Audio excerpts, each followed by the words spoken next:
با من چیکار کردی چه صافت آشغال؟ اقبال پا قشنگه. خدا تعالی اسمش گوشم هم نخورده.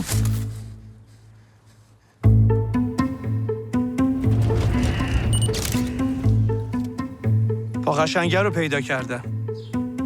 تو واقعا کی هستی؟ بعد اینکه شما رو گرفتم بعد 2 هفته دوباره اومدن سراغ من. به جرم اجتباه تبانی و تبلیغ علیه نظام منو گرفتن. فقط میخوام کمکم کنید ببینم خودشه یا نه.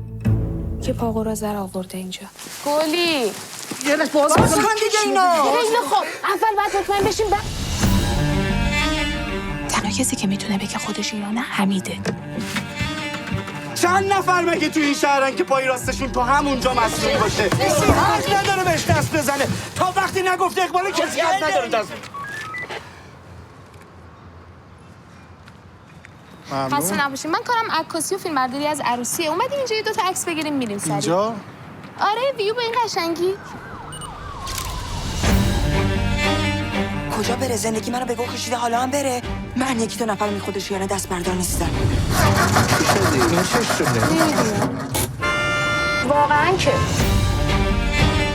ولی اگه اونا با خشونت با ما برخورد کردن ما هم باید با اونا با خشونت برخورد کنیم.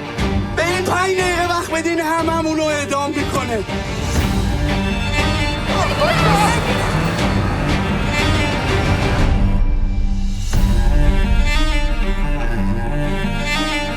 از صبح که دیدمتون فهمیدم یه دونتون این کاره نیستی.